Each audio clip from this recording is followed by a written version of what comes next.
अपमान, बेइज्जती क्या कभी हुई है आपकी? कभी न कभी तो जरूर हुई होगी। कभी न कभी तो किसी ने यह कहा ही होगा, ऐ यहाँ से हटो, कौन है तू, तेरी औकात क्या है, हिम्मत कैसे हुई इस तरह से बात करने की, शक्ल देखिए कभी अपनी। और जब इस तरह से आपकी बेइज्जती हुई तो उस वक्त आपका रिएक्शन क्या होगा? जब भी कोई आपकी औकात याद दिलाता है तो उस वक्त आपके अंदर क्या चल रहा होता है? उस वक्त आप क्या सोचते हो? अंदर ही अंदर क्या चलता है आपका? गुस्सा भी आता होगा, बुरा भी लगता होगा। पर क्या हो अगर मैं कहूँ बेइज्जती भी होना जरूरी है, मजाक भी उड़ना जरूरी है, क्योंकि इतिहास गवाह है जो इंसान जमीन से उठकर आसमान की ऊंचाइयों पर पहुंचा है, हर किसी का कभी न कभी तो मजाक जरूर बनाया गया था, कभी न कभी तो बेइज्जती जरूर की गई थी, और एक बार नहीं कई बार की गई थी। ये बात है सन 1999 की, जब रतन टाटा ने अपनी पहली पैसेंजर कार को लॉन्च की थी, लेकिन शुरुआत में ही बहुत बुरी तरह फेल हो गई।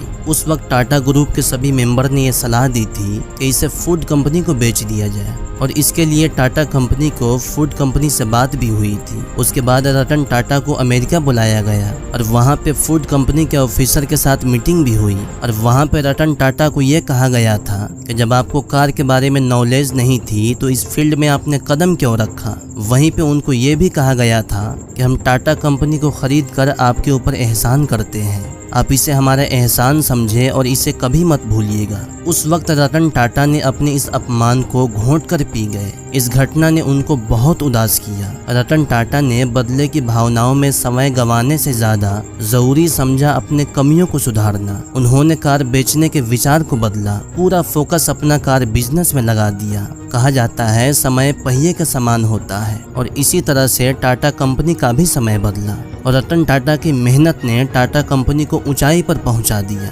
एक तरफ टाटा कंपनी कामयाबी की तरफ बढ़ रही थी तो वहीं दूसरी तरफ फूड कंपनी बर्बादी के जड़ तक पहुंच गई थी। उस वक्त टाटा कंपनी के पास बहुत अच्छा समय था फूड कंपनी को नीचा दिखाने का, लेकिन उन्होंने ऐसा कुछ भी नहीं किया, बल्कि इसके विपरीत उन्होंने फूड कंपनी की मदद की और साल 2008 में $2.3 बिलियन में फूड कंपनी को खरीद लिया। और उस वक्त फूड कंपनी के जो चेयरमैन था उन्होंने रतन टाटा को मुबारकबाद देते हुए कहा था कि आपने इस कंपनी को खरीद कर हम सब पर बहुत बड़ा एहसान किया है। यही होती है एक महान इंसान की पहचान। अच्छा तो हर कोई बन सकता है, लेकिन महान बहुत कम बन पाते हैं। अपनी कमजोरी को अपनी ताकत बनाओ, अपने अपमान का बदला सफलता से लो। जब कोई अपमान करता है तो बहुत गुस्सा आता है, लोग गलती ये करते हैं उस गुस्से को वहीं पर निकाल देते हैं, लड़ाई झगड़े करते हैं, कंप्लेन करते हैं, केस करते और लड़ते हैं, लेकिन ये बहुत गलत है। उस गुस्से को यूज करना सीखो, अंदर दबाए रखो उसे,